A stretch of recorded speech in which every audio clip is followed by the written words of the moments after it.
Good evening, Hastings. Welcome to the Hastings Candidate Forum for 2020, presented by Hastings Community TV and the Hastings Area Chamber of Commerce. I'm John Hunt from Smead Manufacturing, and I'll be your moderator for this year's forum.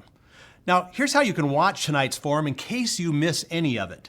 It's airing live on the Hastings Community TV Facebook page, and it will be available there afterwards as well. It's also airing live on Channel 15 or 859 HD, and we'll play on that channel as well. The forum will also be posted on the Hastings Community TV YouTube channel soon afterwards and posted on the Hastings Chamber of Commerce website. Now here's the schedule for this forum. You'll first hear from the candidates for City Council Ward 2. Now the other candidates for City Council are running unopposed, so they will not be participating in the forum tonight. Next, we will hear from the two candidates running for State Representative of District 54B. Then the State Senate District 54 candidates will have the final say to wrap things up. So here are the rules for this forum. No interruptions allowed. This is a forum, not a debate. Candidates will have 2 minutes to answer the questions. We'll alternate who answers the question first. If a candidate runs into technical issues during their time to speak, the clock will be put on hold for 1 minute to allow that candidate the opportunity to call in. Well, that's all from me for now. Let's get started with our candidates for City Council. Please welcome our candidates for Hastings City Council Ward 2, the incumbent council member Joe Balsanek and Mrs. Jen Fox. Now, thank you both for participating tonight. Mr. Balsanek, you get to go first with the opening statement. You have 2 minutes and can start when you are ready. The Hastings City Council representing Ward 2. My background and experience have led me to ask you, the voters, to return me to office. Here's my background and how it will benefit the City Council. I'm the only military veteran with 22 years of service in the Minnesota Air National Guard, and I'm the only senior citizen married 51 years to my wonderful wife, Betsy, and I'm 74 years old, even though I don't look it. I've been a small business owner for 40 years. I've been a professional educator for 28. I've served Hastings for 12 years on the board of directors for the Emergency 911 Center. My military, senior citizen, and small business experience are vital to the City Council, giving perspective to decisions on everything from taxes, affordable and market rate housing, public transportation, recreation, access to health care, access to businesses, and access to houses of faith. Running for City Council is not a popularity contest, and I firmly believe that. It's not a joyride, and it's not about putting signs, some of them illegally, all over town, even outside of Ward 2. Running for council is a serious $23 million business. I know how to ask the right questions, think outside the box, know how the city staff functions, and I know the city's tax and fee structure. As we continue this debate, I will explain this in more detail. I spent my entire adult life in public service and service to our country. I would greatly appreciate your vote of confidence, and I would be honored to have you return me to serve as your Ward 2 City Council member. All right, thank you very much for that. And now we will turn to Mrs. Fox. Please give us your opening statement. Hi, John. Thanks for having us tonight. I'm Jen Fox, and I'm running for City Council in Ward 2.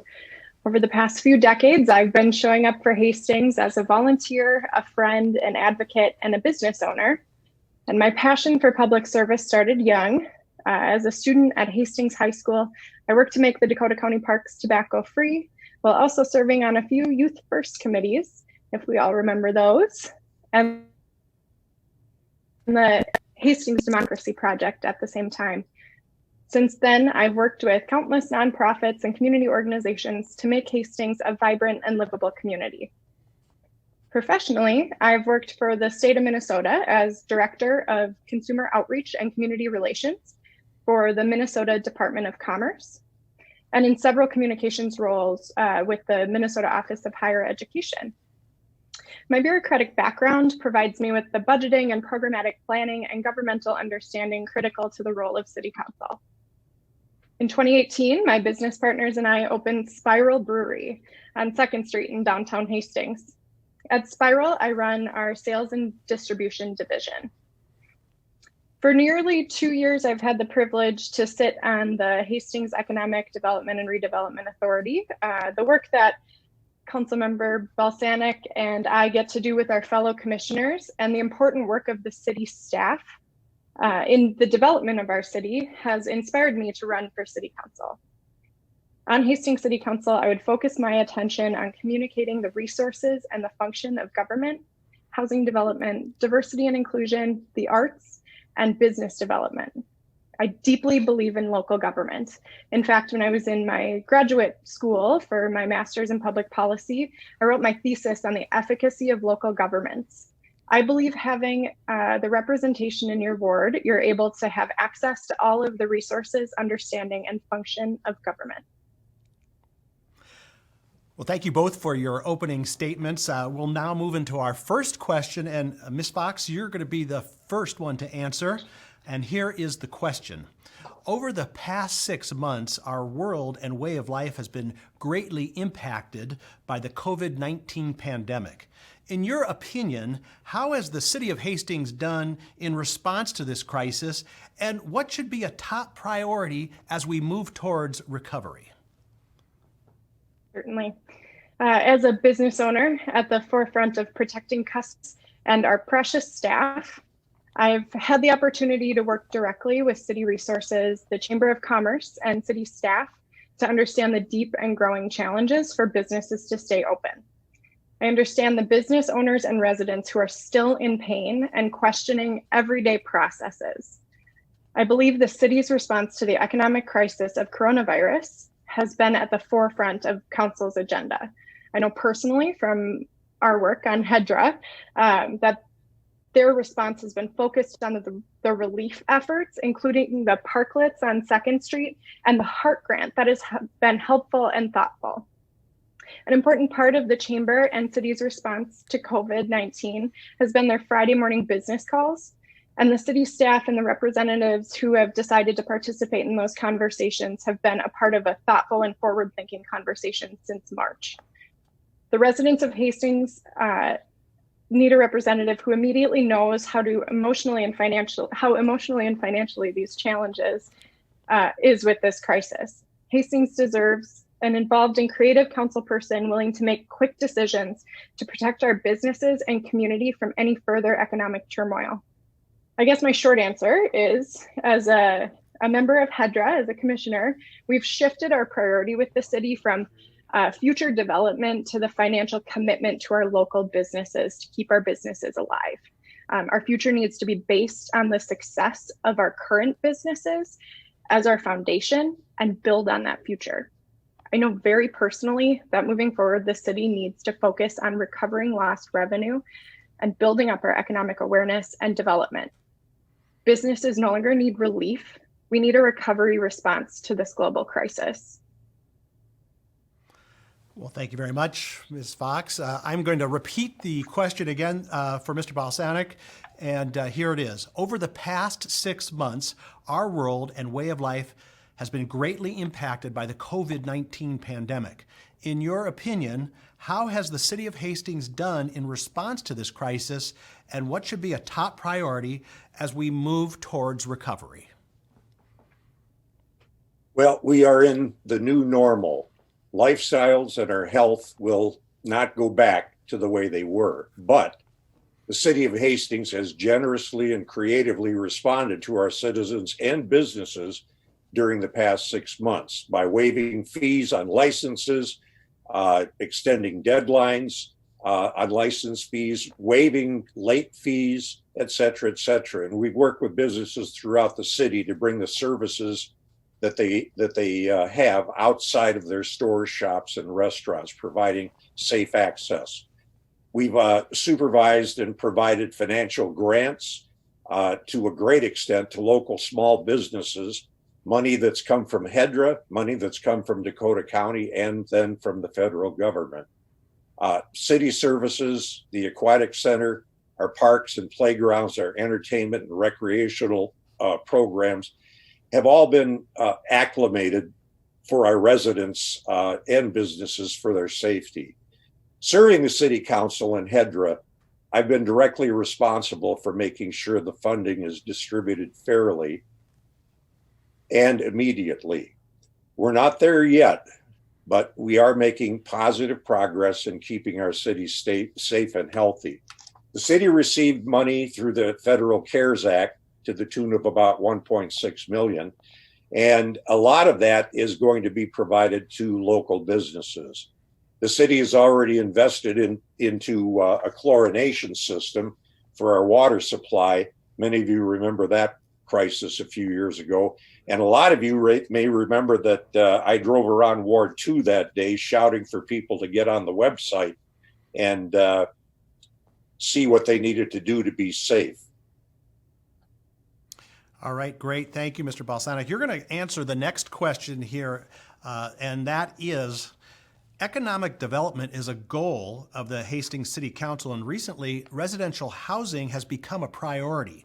Do you agree that Hastings needs to grow in residential housing? And if so, what can the city do to attract diverse residential housing? Well, I've got to check my notes here because it's really extensive. Earlier, I talked about thinking outside the box, and this is what we have to do now and in the future. A vaccine is coming eventually, but it's not going to make the virus go away. And we need to recognize that and respect other people's concerns for their own health, safety, and welfare. Housing and economic development go hand in hand, and the housing feeds off business, and the business feeds off housing. Now we have what will be an explosion of housing of all types, housing for affordable housing, senior housing, starter homes, villa homes, townhomes, market rate homes. They're going to be coming, like I said, like an explosion. The plan I helped put together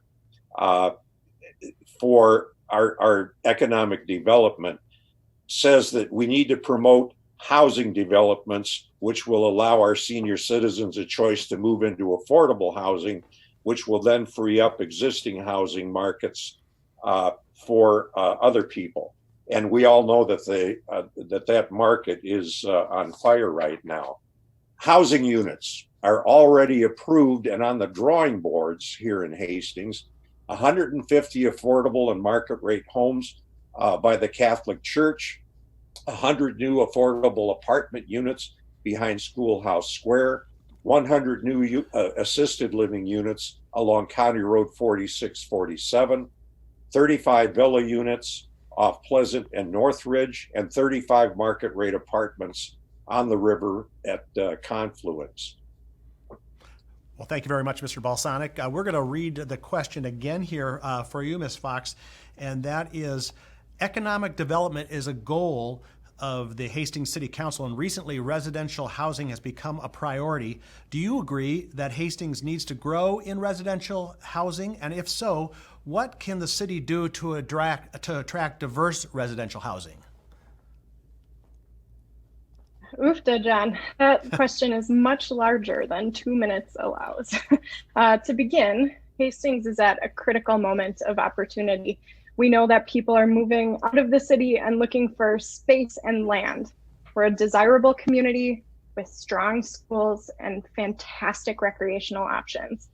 We're a reasonable commuting distance to the Twin Cities, and we have some homes big enough for hybrid school programming and work from home options.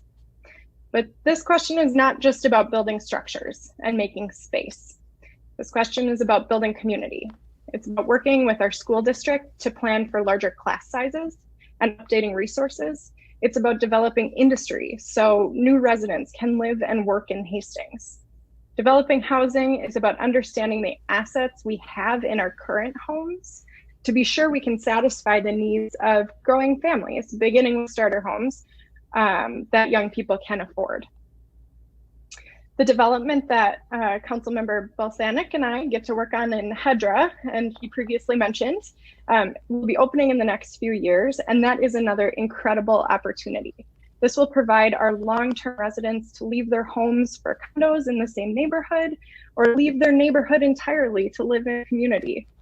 I believe we have the opportunity to lean on our current developments and homes as the diverse market, while working with our realtors and our developers to find both the opportunity to grow and learn what assets we have in our neighborhoods. So yes, I agree that Hastings needs to grow in residential housing, and we need to be vigilant in that effort. Great, thanks. And hang on there, because the next question we have is for you to start with. And this next question was not provided to the candidates in advance. So here you go. What is the biggest challenge Hastings is facing, and how would you address it? Will you ask it one more time, please? I will be happy to, yes. What is the biggest challenge? What is the biggest challenge Hastings is facing? Okay. And how would you address it?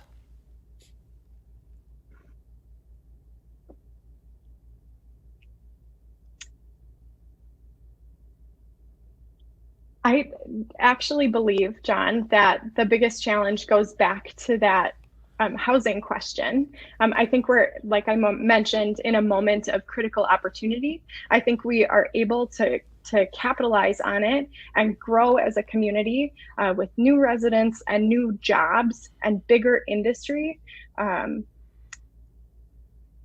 this moment in our world. Hastings is just prime for those industry level jobs. And I know we talk about that often with Hedra.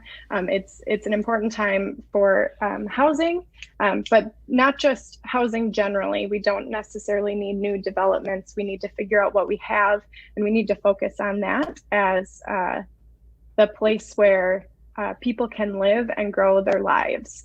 I know Joe and I know Ward 2 very well, and we have a lot of homes that are really desirable in our neighborhoods.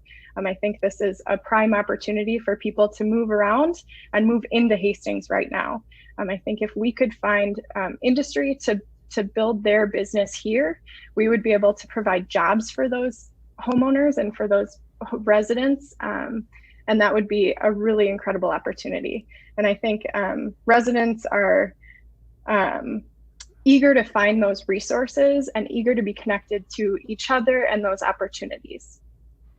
Great. Thank you, Mrs. Fox. Okay, Mr. Balsanek, I'm going to read you the exact same question now, and that is, what is the biggest challenge Hastings is facing, and how would you address it? Well, okay, I've been on the council for 12 years, and I've been pushing very hard for an economic development director. And we finally were able to get one a couple of years ago,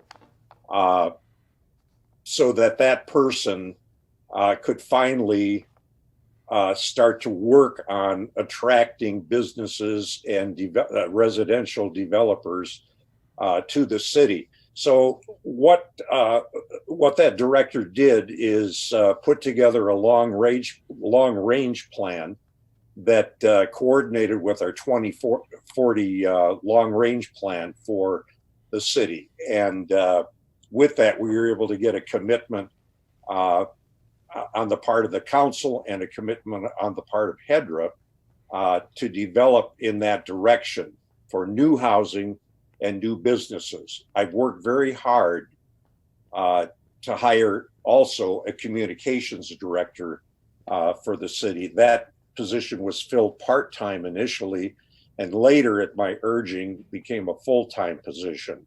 That director is responsible for the city newsletter, revamping our Facebook page, Twitter account, all kinds of social media, publishing meetings, social activities, organized recreation programs, and so forth.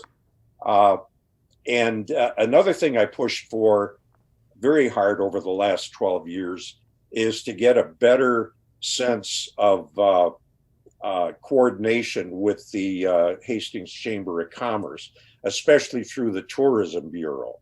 I think that's very important. One quick thing is we're going to have some live bison down in Spring Lake Park, and I'm really looking forward to that. Good for tourism.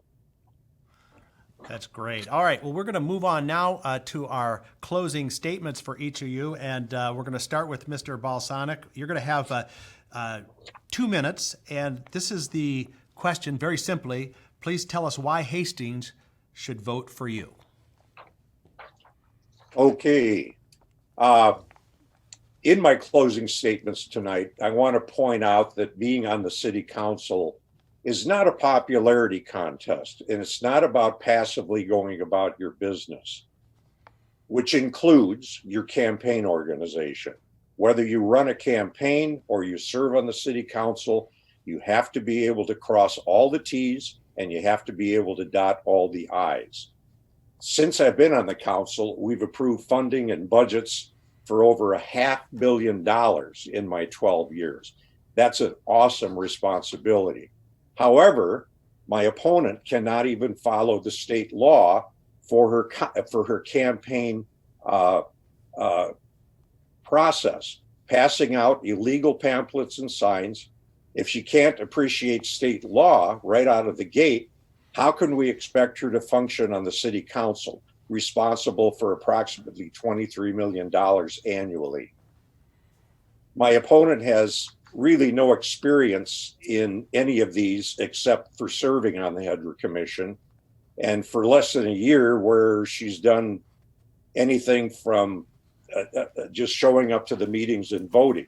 If you watch a video of the last HEDRA special workshop, which was a critical workshop in terms of development, you'll see what I mean.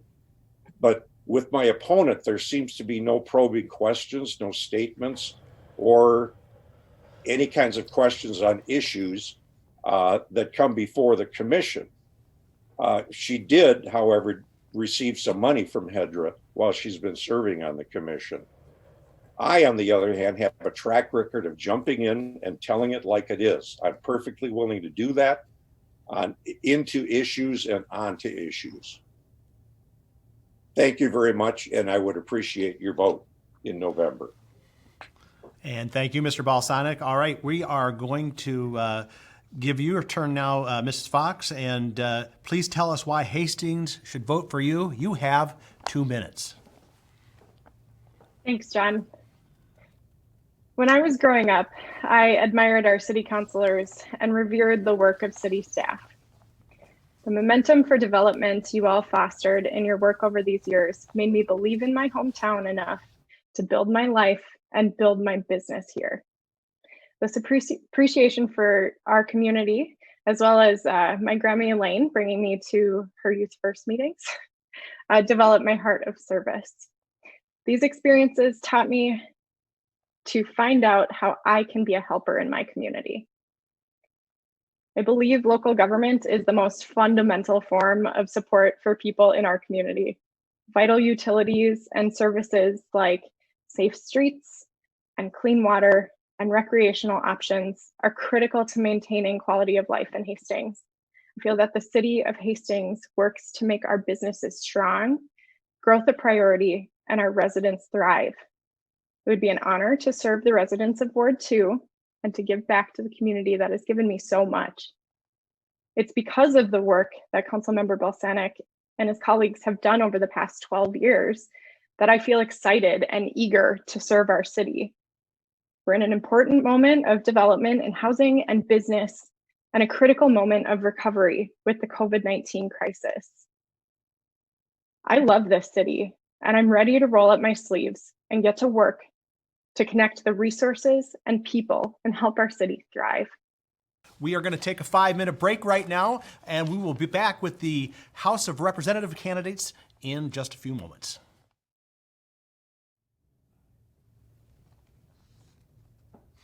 Well, hello and welcome back to our Hastings Candidate Forum for 2020, presented by Hastings Community TV and the Hastings Area Chamber of Commerce.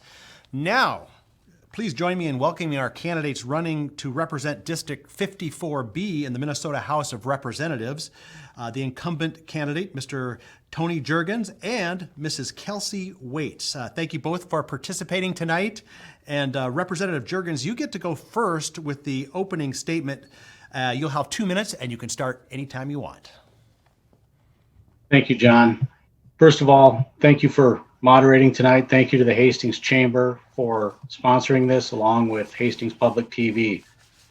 I know that voters count on these opportunities to hear from the candidates, and we're doing a little bit differently this year via Zoom instead of live, but hopefully we have a lot of people that are tuning in tonight to watch.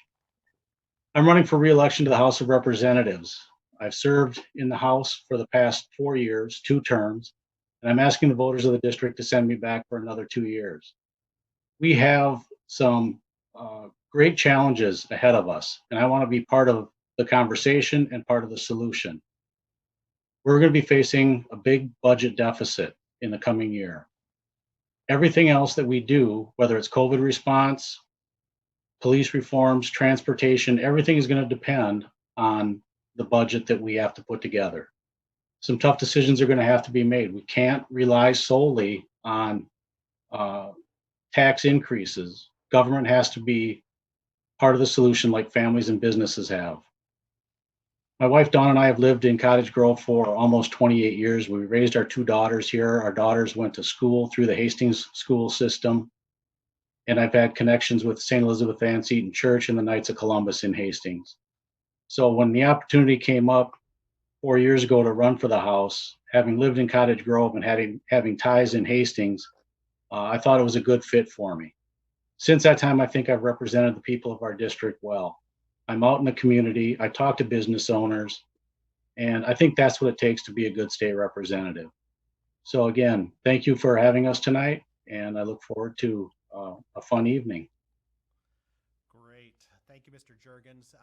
Mrs. Waits, it's time for you for your opening statement. You have 2 minutes, and you can start whenever you're ready. All right.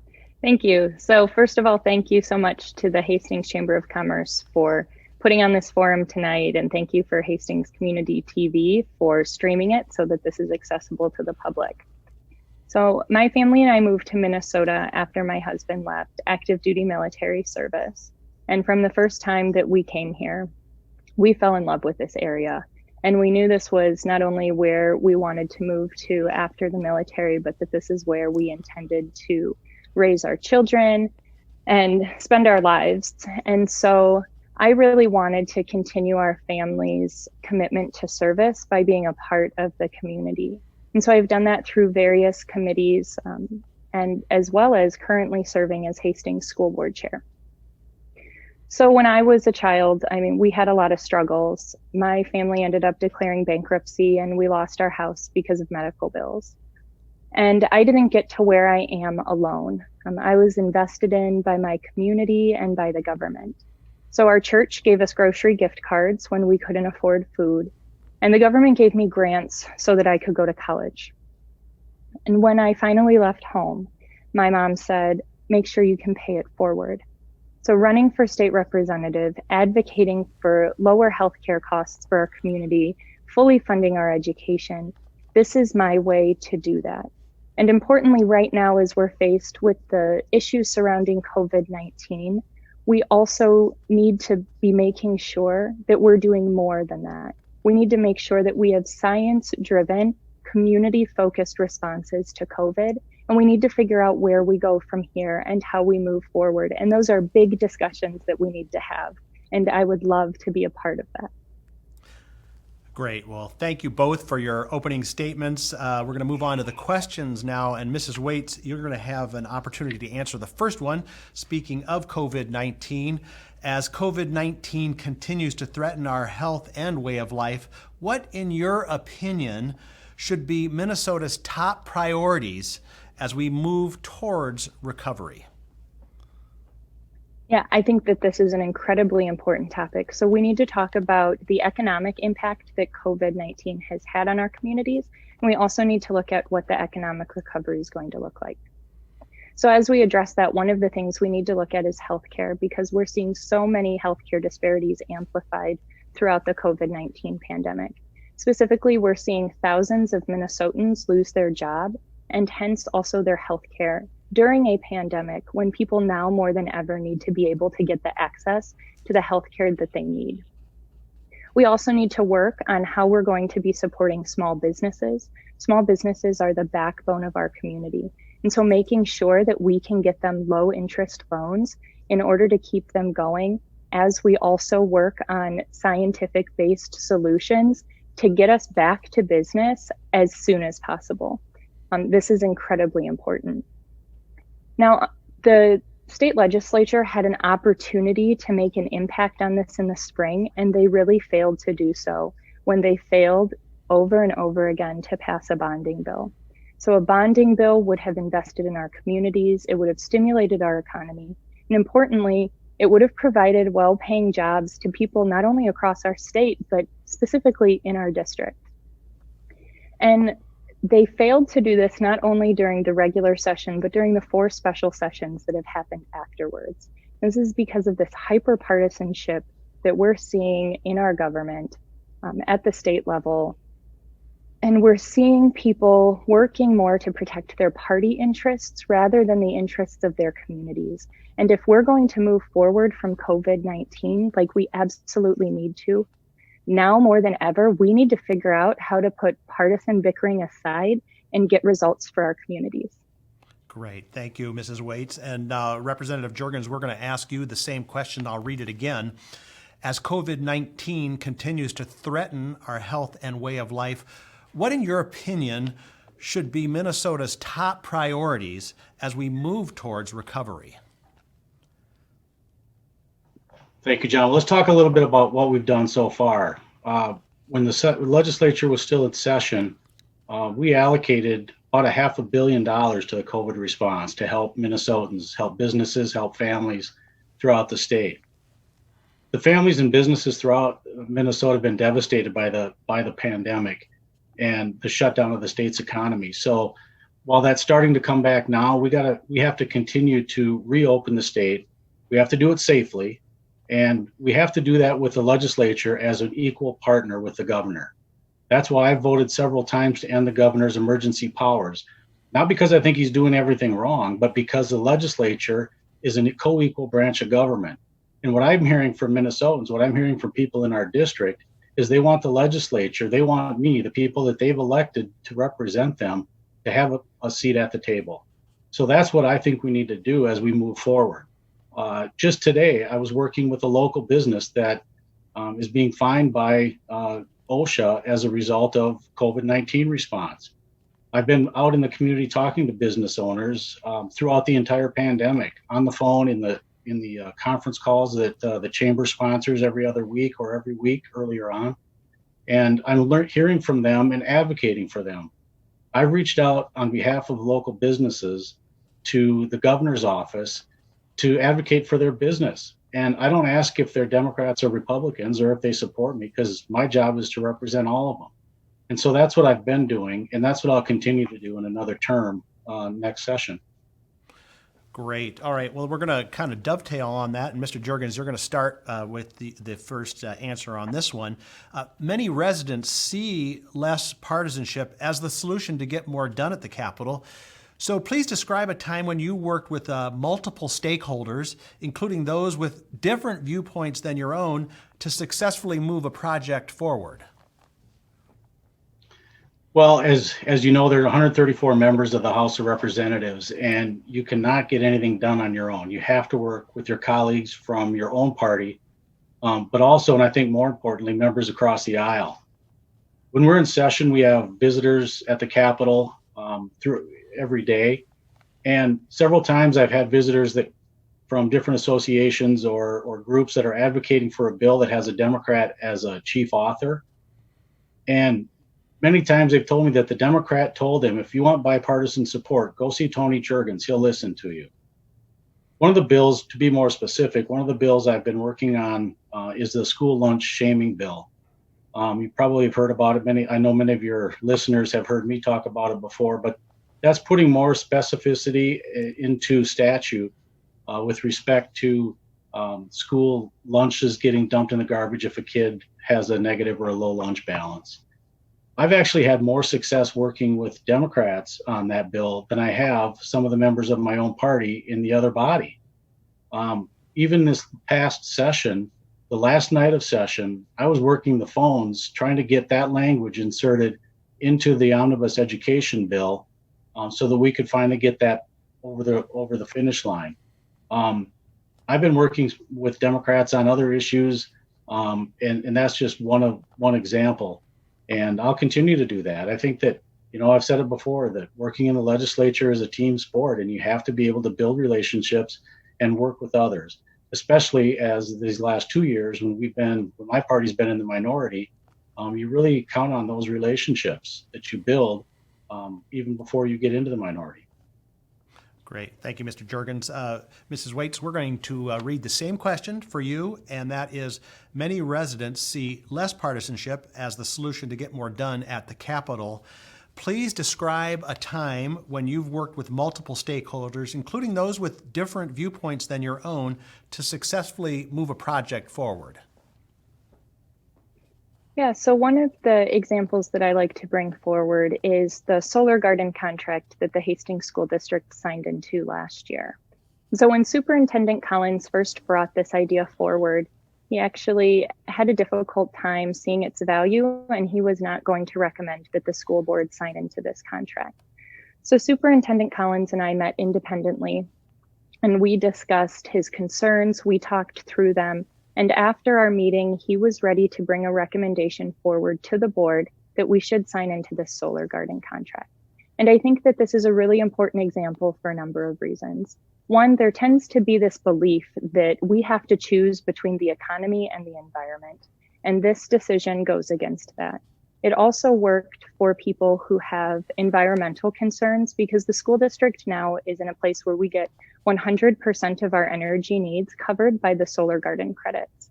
We also made a fiscally responsible choice, because this contract is on average going to save the district $100,000 a year in taxpayer funds. So that's a really big deal, and it was a great project to move forward. And as school board chair, my job is to bring the board together, and regardless of what their personal beliefs are or their political affiliation, and make decisions that are right for our district. In fact, I don't know the party affiliation of the other members on the board, and frankly, it doesn't matter.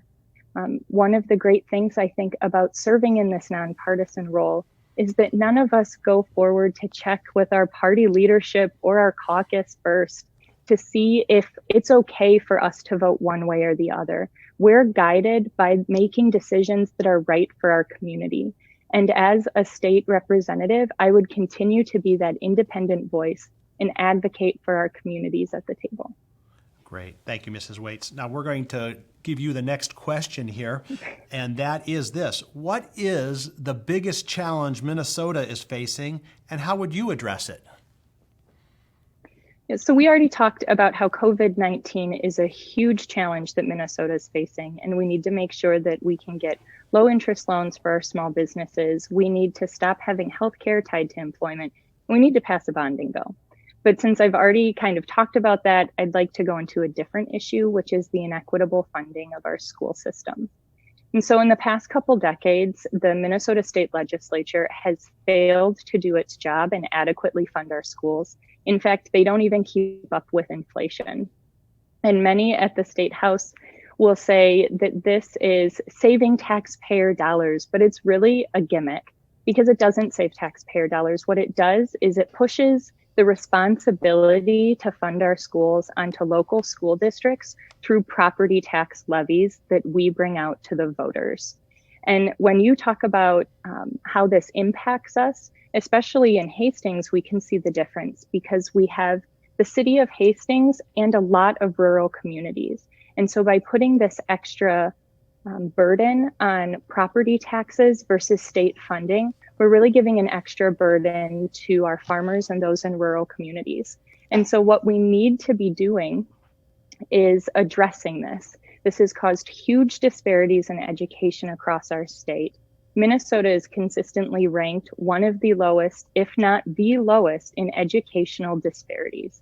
This is true for both if we look at race and if we look at family income. And so we need to address this issue and protect our local property tax payers from having to do the work of the legislature. And we also need to set up our next generation of workers for success. And we need to make sure that the state is doing its job and fully funding our education system so that we can get equitable education across our state. Thank you, Mrs. Waits. Mr. Jurgens, I'm going to read the question again for you, and here it is. What is the biggest challenge Minnesota is facing, and how would you address it? Well, I kind of alluded to this in my opening comments. The biggest issue that we're going to be dealing with in the next session is the budget, because everything else falls into place from that. Whether it's education, which is 44% of our general fund dollars currently, or transportation or COVID response, all of those issues are going to depend on the money that is available. And we can't do it with a tax increase alone. We have to take a look at what programs aren't working the way they should be. We need to cut programs where that's the case. We need to make sure that the dollars that we're spending, we're getting the most return on those dollars. As early as February, we had a $2.5 billion projected budget surplus. As soon as COVID hit, that disappeared. It went away. The rainy day funds that we had, that disappeared. We're going to be looking at, we don't even know how big of a budget surplus, but we know it's going to be a surplus. The previous two sessions that I've been in the legislature, we've had nice budget surpluses to work with. And when you have a surplus, you're looking at how can we spend that money? Where can we give tax breaks? Because if we have a surplus, then maybe we can reduce our taxes somewhere else. It's a whole different ballgame when you're looking at a deficit. For people that run businesses, you know that when times are good, it might not be easy to run a business, but at least you have money to work with. The real challenge is how do you address those needs when the times aren't so good? And I think that I have the life experience and the experience at the legislature to help be part of that solution. It's going to be ugly. I'm not going to kid anybody about that. Everything's going to be on the table when it comes to how we address the budget. And once we work on that, then everything else will fall into place from there. But it'll be a lot of work. Thank you, Mr. Jurgens. Hang tight there because you are going to answer our next question first. And this final question to our candidates was not provided to them in advance. So here it is, Mr. Jurgens. Minnesota's small businesses have been greatly impacted by COVID-19. What can the state do to support small businesses moving forward? Let me give you an example of how not to do it. We have a local business, many local businesses, but one in particular that has throughout COVID has been trying to do the right thing. They've been adhering to the executive orders. They've been adhering to the wearing of masks and social distancing. And because an employee pulled a mask down for a few seconds when one of the, for lack of a better term, I'll just say it's a spy from the Department of Public Safety that's out checking on compliance at bars and restaurants, turned them in. And so then the business was visited by OSHA.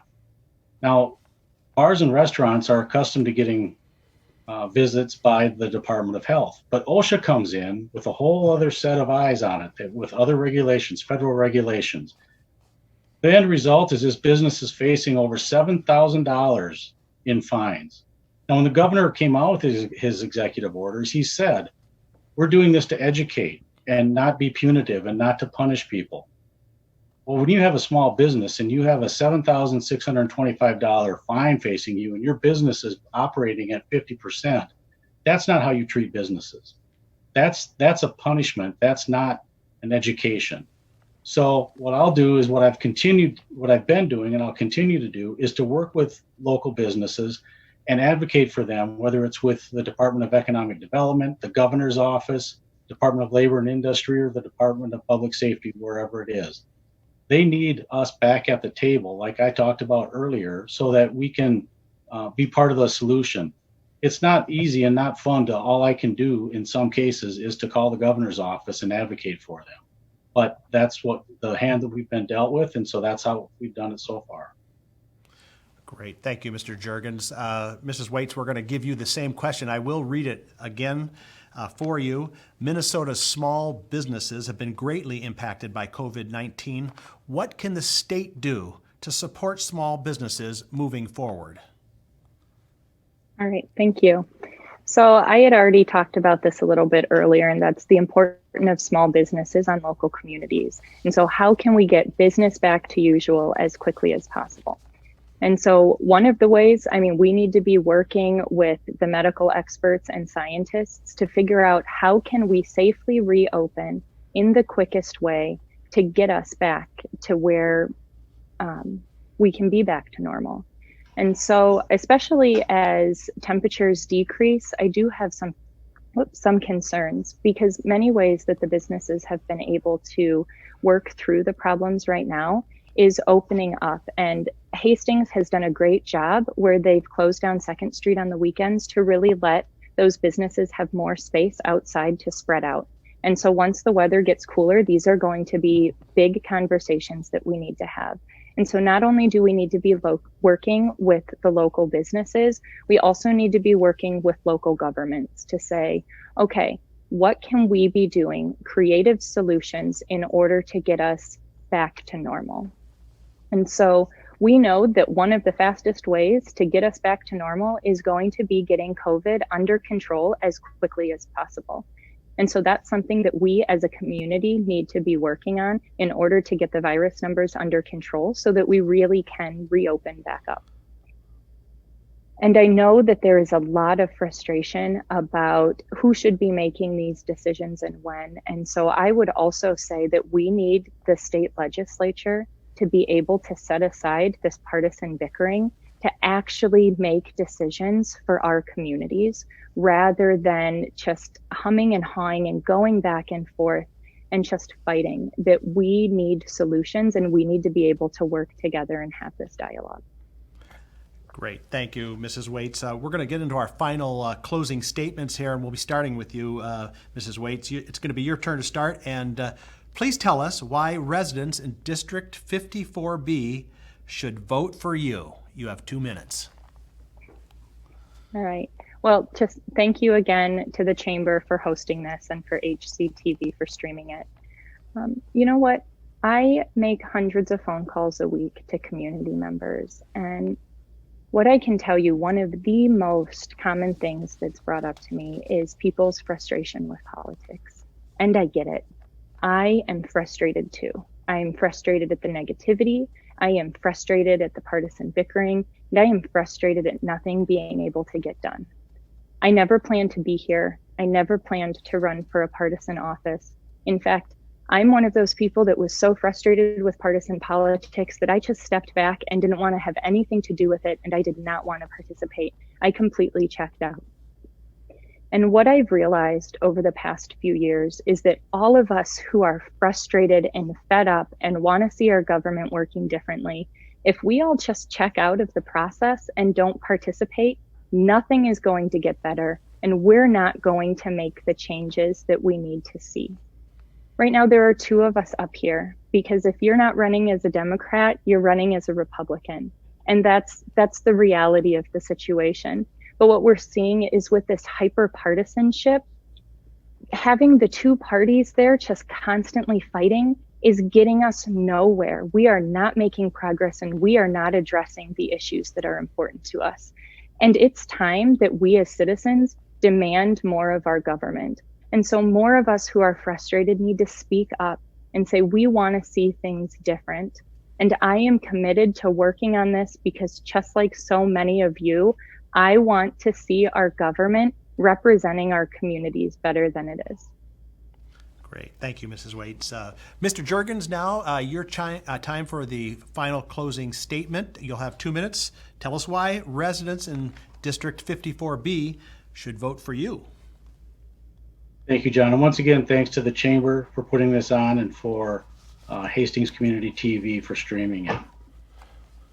You know, in previous years, I worked at the state legislature booth out at the state fair. And it's a nonpartisan. You're there to just talk to and meet with people from all over the state of Minnesota. Very rarely, once in a while, I see a constituent, but it's an opportunity for people to come and talk to legislators and tell us what they're thinking. I spoke with a woman there a couple of years ago for about 5 minutes. She mostly talked and I mostly listened. And when we were done, she went over to the Senate booth next door. And I know she was over there for quite a while. About a half hour later, she came back and she said, "I just want to thank you." I said, "Well, what for?" She said, "Because you listened to me. And I don't know if you agreed with me or not, but you listened." And I went over to the Senate booth, and for the last half hour, that senator was telling me all the reasons I was wrong. So I just want to thank you for listening. Folks, that's my job. It's to listen and to help people when I can, to do what I can, not only if they support me, but for everybody in my district. I think I've done it well. I will continue to do it. And I'm asking for your vote of confidence for another term in the House of Representatives. Thank you. Thank you very much, Mr. Jurgens and Mrs. Waits, and we appreciate both of you participating. We're going to take a quick break here, and when we come back, we're going to get into the state Senate candidates in the Hastings 2020 Candidate Forum, and we'll be right back. Now we are going to get into those opening statements, and we're going to start with Senator Karla Bigham. You have 2 minutes, and go ahead and start. Well, thank you, John, and thank you to the Hastings Chamber, specifically Christy Bars, for organizing this event in these unprecedented times. Thank you to Hastings Community TV, too, for organizing the event and broadcasting it. I want to say hello to everybody watching at home, and I'm State Senator Karla Bigham. I'm a lifelong resident of the district, and I live in Cottage Grove with my husband, John, and my 2 rescue dogs. Due to my past experience as a Cottage Grove City Council member, a state representative, Washington County Commissioner, and now a state senator, I have built relationships with our local businesses, schools, hospitals, residents, and our local elected officials because I show up, I listen, and I respond. I'm seeking re-election because we have a lot of work that needs to be done. And my focus is going to continue to be on our economy, our family farms, funding our public schools, creating safe communities, finding innovative ways for affordable, accessible healthcare, and making sure we have a clean environment. We are in unprecedented times, and we need leaders that will unite, that will bring us together. We need to listen to each other. We need to help each other, and we need to lift each other up because we are all in this together. I look forward to the discussion tonight. Great. Thank you, Senator Bigham. And Mrs. Holmstadt, it's time for your opening statement. You have 2 minutes, and you can start when you are ready. Thank you. Hello, I am Leilani Holmstadt, your Republican Senate candidate in District 54. Thank you for the opportunity to introduce myself to the community here tonight. I and my daughters have lived in Cottage Grove, and we call it our home, for the past 27 years. You will hear tonight what separates my opponent and myself. Like you, I am not a career politician, and the last thing we need is another career politician in St. Paul. For 21 years, I have run a small business as a child care provider, serving our most important and promising residents, children and their families. As a resident, I have chosen to be rooted in community service, not involved because of an office I hold. As my family has matured, I am able to serve in an additional capacity as well. As a mom, I understand the challenges of raising a family in 2020. As your senator, I will fight for your liberties, your way of life, and your family. Thank you. And thank you, Mrs. Holmstadt. And you're going to have the opportunity to answer our first question here today. As COVID-19 continues to threaten our health and way of life, what, in your opinion, should be Minnesota's top priorities as we move towards recovery? Thank you. The danger of COVID is not over, but it is no longer an emergency. We know better about the vulnerabilities and we can better manage those today. The issue I see is that the balance of the state capitol needs to be restored by involving the legislature, both the Senate and the House, in the decisions regarding the COVID pandemic. Currently, the governor has made all the decisions unilaterally regarding the pandemic without involving our elected representatives who represent our voices on what we want to happen. The governor has used his broad emergency powers to dictate over 80 emergency orders since March with no input from the legislature. As a state, our top priority is to return to our constitutional form of government with the three branches so that we, the people, have a balance of power and a voice in our government. Thank you.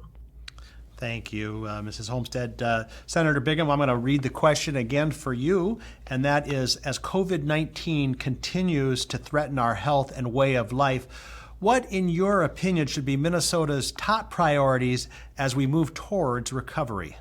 Thank you. Our first priority should be the health and safety of our fellow Minnesotans, and we need to get this virus under control.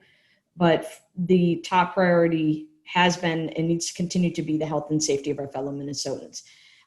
Through legislation, we are letting science and data drive those decisions.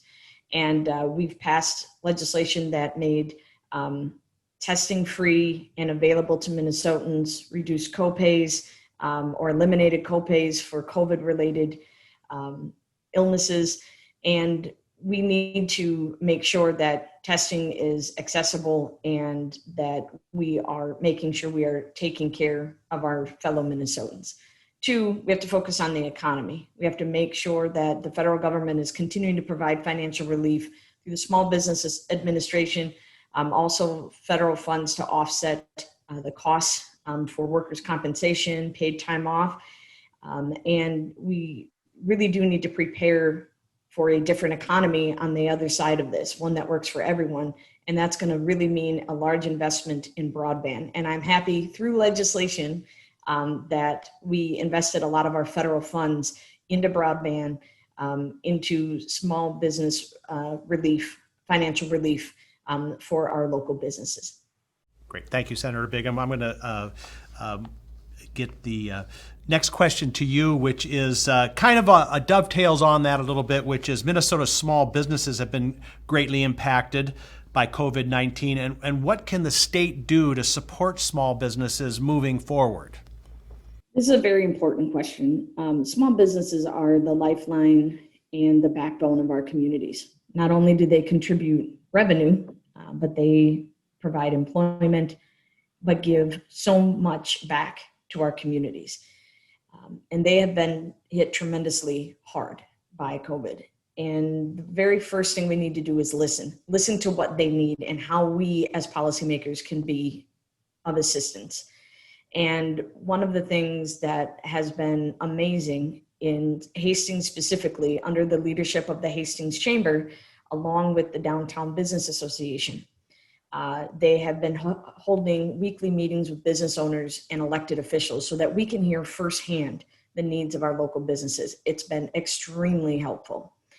I'm going to state again that we need our federal government to continue to financially assist our small businesses. We have to have a balanced budget, and we don't necessarily have the resources here in Minnesota. We need that partner in the federal government, and we need to make sure that we are communicating that message to our delegation.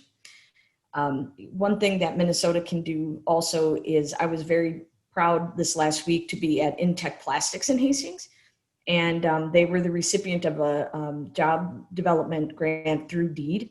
And that is one thing that we can do to help that pipeline from school to the workplace that will help our economy with retention and recruitment of workers and help offset that cost of training to our businesses. Finally, we need to pass a bonding bill that will invest in our infrastructure, put money in the pockets of hardworking Minnesotans, and that means money into our Main Street businesses. And the last and final thing, continue to invest in broadband. Minnesota small businesses have been greatly impacted by COVID-19.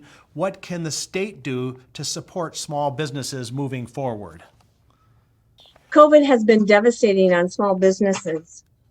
And I know this personally as a small business owner. I'm not a politician. My home daycare has suffered greatly, along with the families I work with. Many Minnesotans have been severely impacted by this dreaded situation. Loss of jobs, furloughed, layoffs, income drops, unexpected expenses with kids not in school. Measures were taken to ease the situation with the payroll protection program, direct payments to families, and unemployment support. Again, the danger is not over, but it is no longer an emergency.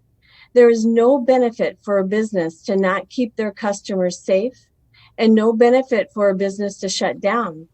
In a free market, businesses do not thrive if their customers are not taken care of.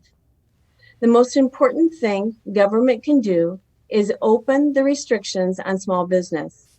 Let the businesses decide their safety protocols and then get out of the way.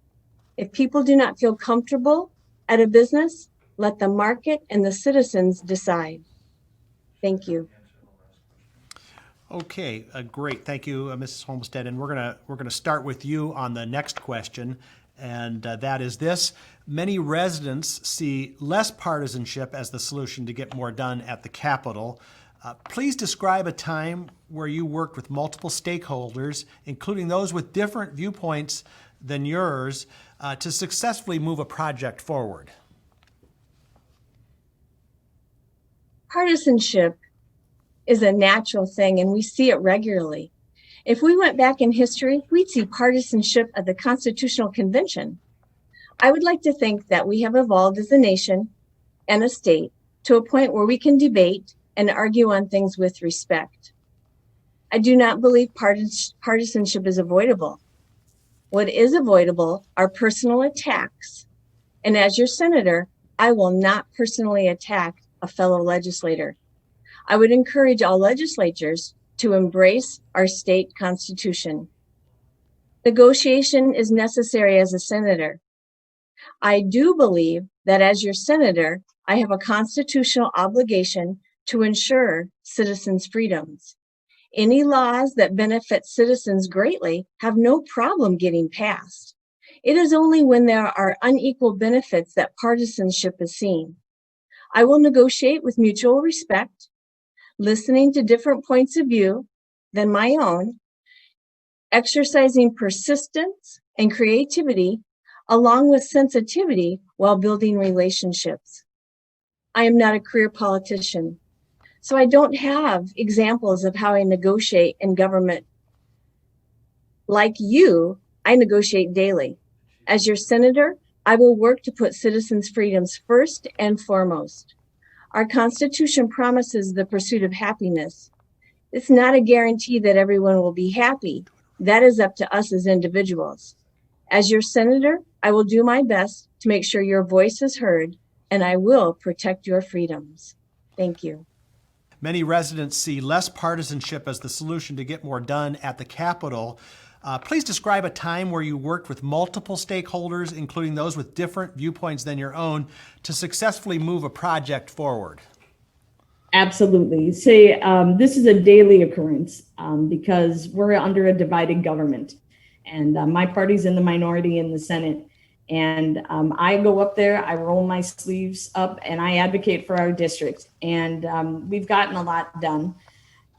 Dakota County and Washington County delegations are mixed party, and we were able to pass the Hero Center, which is a state-of-the-art training center for our first responders in Cottage Grove. We also passed the Smart Center in Inver Grove Heights.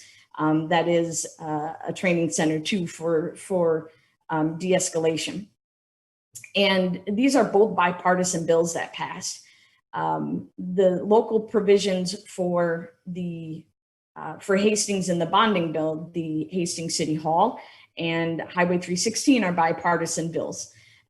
This really isn't about personalities as much as it is about policy, and that's what we have to focus on.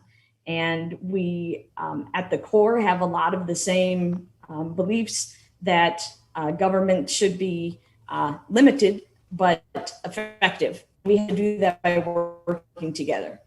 And I'm going to continue to do that. The second special session we had, my bill to protect what law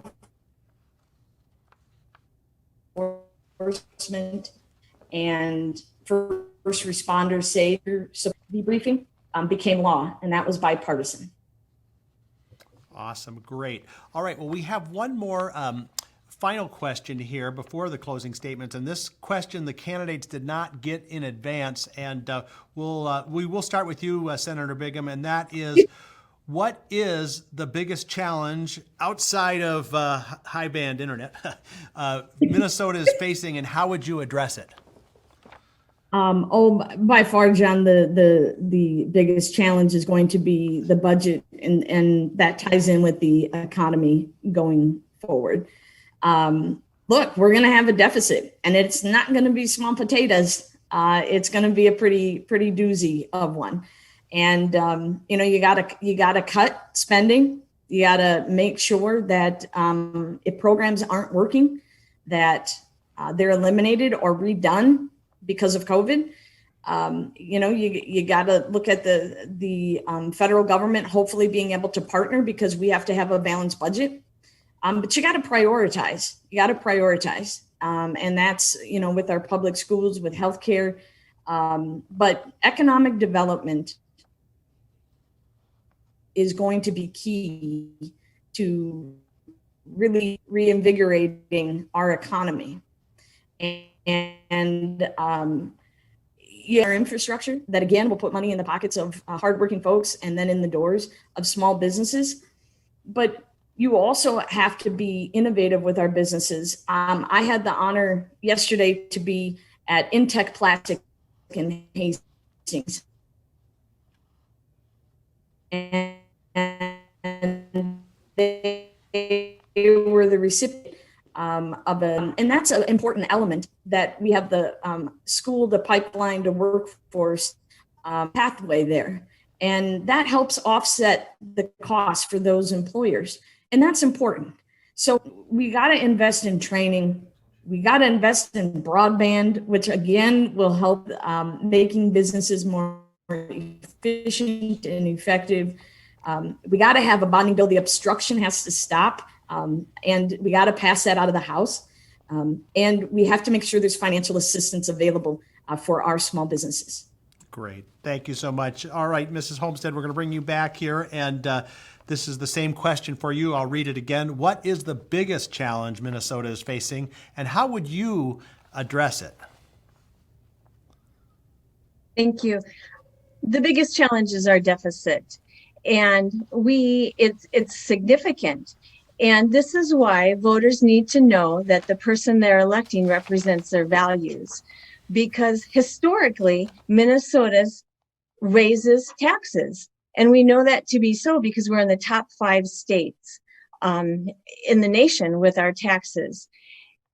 We need to look, as a business owner, I've had to cut how I spend my money because of the budget, of my own budget. And I'm not cutting needs, but I'm cutting wants. And our business, our government spends our money to need wants. And we've heard of different programs that have been suggested to spend more money. We families have to cut their budgets and have to live within their means. I think government should have to do the same thing, because government only gets its money from us. And I have yet to meet a voter out there who thinks government can spend their money better than they do. Great. All right. Well, we're going to move now into our closing statements. And Mrs. Holmstadt, we're going to start with you first. Basically, in 2 minutes, please tell us why residents in District 54 should vote for you. Thank you. I think that I represent the district's values. I know what it's like to own a small business, to make a family budget and a business budget. I am not a career politician. We need new faces in government because we have the same problems over and over again. And if career politicians were solving these problems, we'd see different problems. Karla has mentioned today that she wants to create new programs to spend more money on. I don't know how she sees that we can cut our budget if she's wanting to spend more. You can find out more information about me at my website, Leilani4senate.com. You can find my Facebook, my Instagram, and my Twitter account from the website too. Thank you, and know that I will represent your liberties, your family, and your freedoms. Thank you. Thank you, Chamber and HCTV, for doing this, and Karla for participating. Thank you, Mrs. Holmstead. All right, Senator Bigham, you get the last word here on the closing statement. 2 minutes. Tell us why residents in District 54 should vote for you. All right. Well, thank you, John. This hasn't been easy, has it? I want to thank again the Hastings Chamber, and I want to thank Hastings Community TV for organizing tonight's event. I want to thank the viewers at home who are learning about each of us. We had some really fantastic questions, and I also want to thank Leilani for participating too. I humbly ask for your vote on November 3rd because during this time, we need somebody that will bring the necessary leadership and experience to continue to deliver results for our communities. I want to also provide a little information about early voting. And if you want to, you can vote in person starting on September 18th at Hastings City Hall or Dakota County Government Center, specific to Hastings here. You can do that actually right up to Election Day on November 3rd. If you want to request an application for an absentee ballot, go to nvote.org to request that application. To learn more about me, please go to karlabigham.com. It's been an honor to be your state senator and on November 3rd. Thank you. Thank you very much, Senator Bigham. And really thank you both for participating tonight. That's going to conclude our forum. We'd like to thank all of the candidates that were running and appearing tonight on our show. A reminder, here's how you can watch a replay of tonight's forum in case you missed any of it. It's going to be available on the Hastings Community TV Facebook page. There will be replays on Channel 15 or 859 HD. The forum replay will also be hosted or posted on Hastings Community TV, the YouTube channel, and on the Hastings Chamber of Commerce website as well. So lots of opportunities to see that. And this candidate forum was brought to you by the Hastings Chamber of Commerce and Hastings Community TV. I'm your host, John Hunt from Smead Manufacturing. Now the rest is up to all of you. Please be sure to vote and have a great evening.